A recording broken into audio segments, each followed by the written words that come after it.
hey there. So I'm out here today planting a couple more bare root things. I don't think I have that many more bare root plants that I'm going to be planting this year. We're kind of getting to the end of that season. And more I'm thinking as the garden progresses, I'll probably do a lot more just like shopping at garden centers and kind of just finding things that inspire me there rather than seeking out specific varieties. But there's been a few specific varieties that I've been looking for, and one of them are some dwarf fruit trees. I want to add a few fruit trees to the garden, but I don't want to, like, I'm not ready to put in a full-size orchard. So I've got these bare root. These are really cool. They are an Arctic Fantasy Nectarine. So I believe they top out at like 6 to 8 feet tall. They are self-pollinating, but they do better if you have a couple of them. So I have 2 of them, and they're going to produce like these really delicious little nectarines. Should be a fun experiment, and I am going to plant them in containers. At least I'm going to start them off in containers. 6 to 8 feet is still pretty big, although they do say you can prune them and keep them in containers.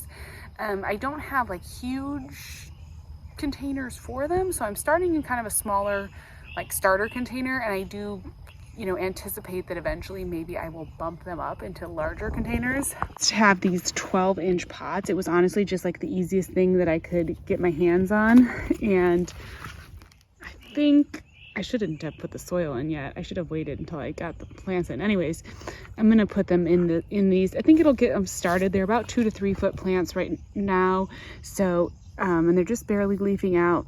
They look in great shape, and so hopefully it will just be like an easy transition for them. Although and then if they start getting too big, then we can just go ahead and them up into like a bigger, eventually maybe I'll get like one of those nice pretty big terracotta pots for out in the garden. But this is just like a plastic pot. We're just starting off. It is a self-watering container, or it has a water reservoir in the bottom. Typically I wouldn't really want that, especially not for like a tree, because you just don't want it to get all mucked up with the roots when you're doing perennial growing and things are growing in the container over and over again. If you have those containers that have like the self-watering systems that have any kind of space like that, I find that sometimes it's a little tricky because the root systems get in there year after year after year, and then you end up with like it getting kind of clogged, and then they get waterlogged.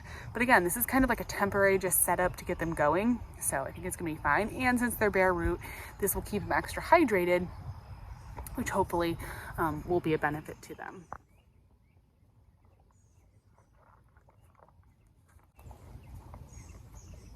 Note to self, I totally should have put the soil in after. I don't know what I was thinking, but we'll get this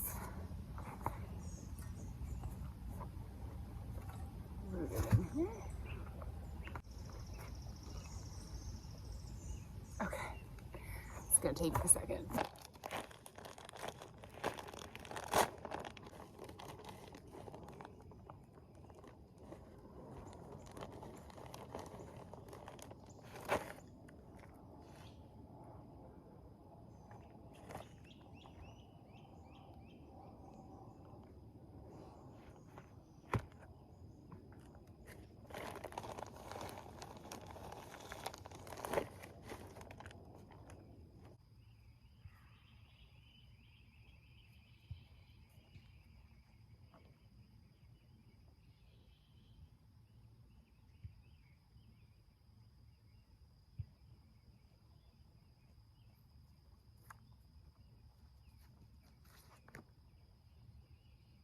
So I'm out here checking on the garden, but look, what? How did this happen? Oh no, I don't think this was me with the weed whacker. I was so careful. Oh no. It's still been raining a ton, so the leaves are still on this. Oh my gosh, I'm devastated. Oh my gosh. No, no. It looks so fresh. This had to have happened today. What could have done this? Oh.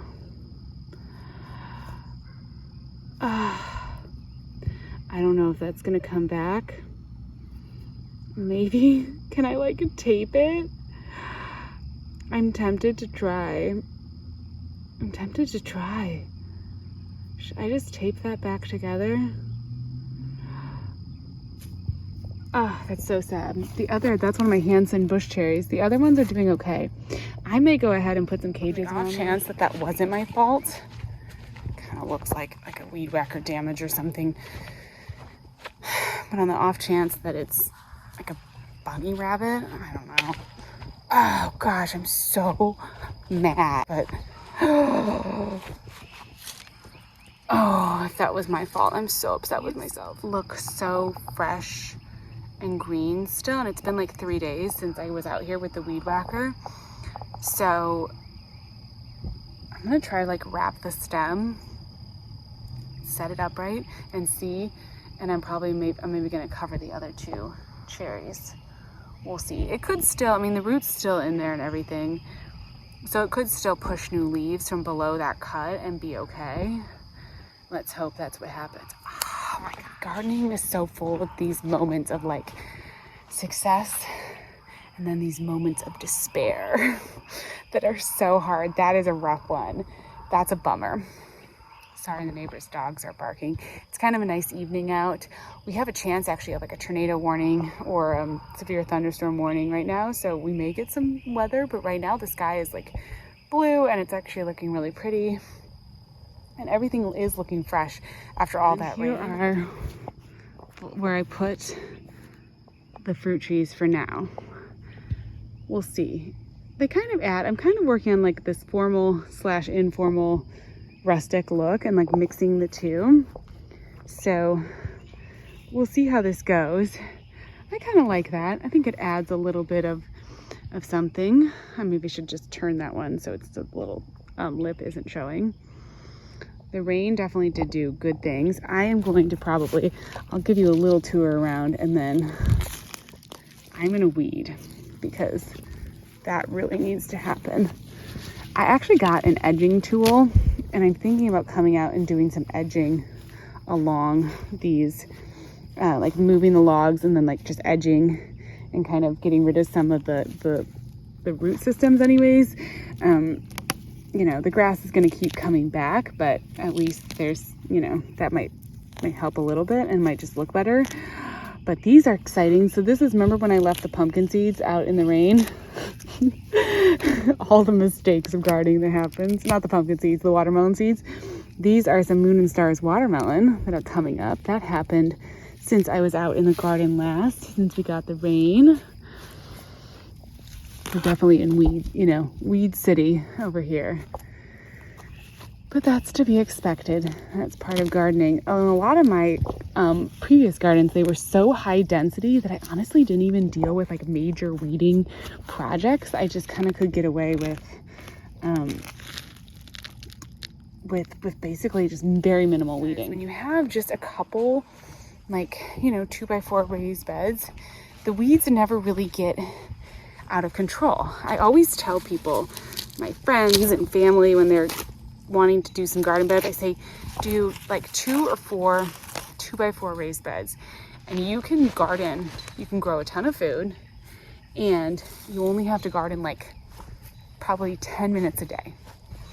That is, in my experience, that is like the doable size for like a 10-minute gardening experience, which honestly is really nice. I love this big garden. I don't regret putting in this big garden, and I'm super excited to have all this space, and it's going to be a cool challenge for me. But there really is something to be said because you can grow so much. It's not like you really miss out. Maybe you can't do like 8 different kinds of tomatoes. Maybe you have to pick one, but I'm trying to move the rose here, some twine out here so that this rose can actually stay on the trellis. It is looking nice though. Look, it's got some new fresh growth on here. It's pushing the growth. Oh, here, it has it on the ties. Just borrow this tie. I need to get my twine out here into my like gardening box. I haven't gotten anything staked up yet, so I haven't had to. So excited to see that rose growing. I just noticed that my okra is coming up. That is exciting. But anyways, sorry, back to the 2x4 raised beds. Like if you just, you know, want to have a really manageable garden, I just really think that that is a great size, and there's totally so much that you can grow. Some of my older videos, you'll see just how much I had in that garden, and then you pop in it like I did today with a couple fruit trees and a couple containers, and like, you're in business. You're really gardening. Is the okra. That's this, guys. Long pod okra. Just an old variety of seeds that I don't remember why I picked them up. There's going to be a whole row of them, but I just grabbed those seeds a while back and figured I'd throw them in. These are the melons that I planted the other day. They are looking like they handled the transplant super well, and then that rain came at a perfect time for them. I did do some edging here with this. I cleared out a lot of the grass, and look how nice that looks. So that's maybe going to be kind of like a long-term project. This is really, though, like, this is weed season. You know, right now, when we're getting all this rain, this is the time. But see, I think if I just come in and like took that out, I need to just take these plants out by the roots, because they're actually just growing in here now. Here's the pepper plants. Some peppers on them. Looking good. Remember, I planted up these raised beds, and you can see the zinnias are the first thing to pop up. You gotta love zinnias. They just come up so quickly. They're such a rewarding flower to grow. Never mind the soil situation in this bed. It's not great. I know I should do a better job and fill them up more. It's just another one of those things that's not ideal. But oh my gosh, it's so exciting to see stuff coming up in the garden like this. I'm gonna walk back to the pumpkin patch and just check and make sure that everything out there is doing okay. It has rained for like 3 days, so I haven't even been back to the pumpkin patch. I haven't even checked on it. I just let it rain, and oh, toad! There's so many things that are alive back here. Yeah, let's see how the pumpkin patch is looking. Everything's holding up. Fence didn't fall over with all the rain. The clay soil, I think, you know, when it rains, the soil shifts and so forth. And so it just kind of like, some of the fence posts lean over, but most of them are doing pretty well. Okay. Nothing super drastic has happened growth-wise, although some of the pumpkins look like they're kind of taking off. All right, everything looks good back here. It's just good to get eyes on the garden, you know, and just kind of check in line with that philosophy of having a 10-minute garden, having a smaller garden, is like, it's just a matter of getting out and checking and pruning and kind of tweaking the garden. I think that's really, really important. It's just important to get eyes on it, important to kind of see what's happening, how everything's doing. And, you know, with the rain, it was like a good chance to know that, okay, at least it's watered, so it's fine. But now we're going to get back out and keep checking on things. So yeah, just a little evening in the garden, getting back out here after the rain. I feel like there's not, it's like, I feel like gardening, it ebbs and flows. It's like, it was so busy there for a minute. I was planting all the seeds and planting all the plants. It was so overwhelming. It was so crazy. And now I'm kind of just like waiting for everything to grow. Now I'm just weeding and watering. Just weed and water and weed and water. And and wait. Weed and water and wait. But at least we got something planted. Definitely the bare root season is kind of passing now. So hopefully it's still early enough that those nectarines leaf out. I was actually surprised that they came in so bare root and so like not. They must have come from like a more northern place, because they really have barely leafed out at all. So I'm gonna be really curious to see if they flower or anything for this year. I did also plant up in my like landscape, which I just haven't really been showing the front of the house and anything, but I did plant a sun gold nectarine as well, which is like a 12 to 15 foot plant, a little bit bigger, but a pollinating like partner with the Arctic Fantasy. So hopefully those three will kind of pollinate each other in future years and will actually do really well. We're just in that like investment phase right now with the garden and putting in these trees and these plants that are going to eventually become, you know, these really foundation like plants in the garden, but just for right now they're not.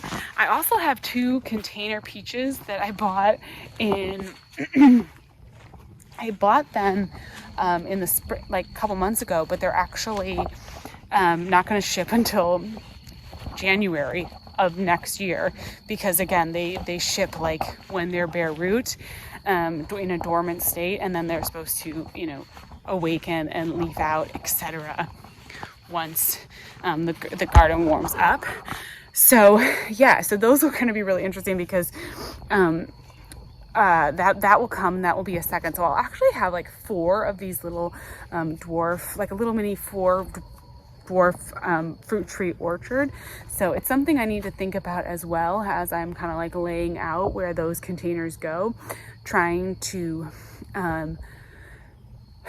figure out what that like container orchard looks like. I certainly could eventually put in more of like an actual orchard somewhere on the property, but it just feels like I'm just not ready to commit to making those kind of decisions yet, because I'm already realizing like it's intimidating putting in all of the perennial kind of plants and then like locking yourself in or planting trees. It feels like a little bit of pressure. So the nice thing about the container orchard is there's no pressure because I can move them wherever I want.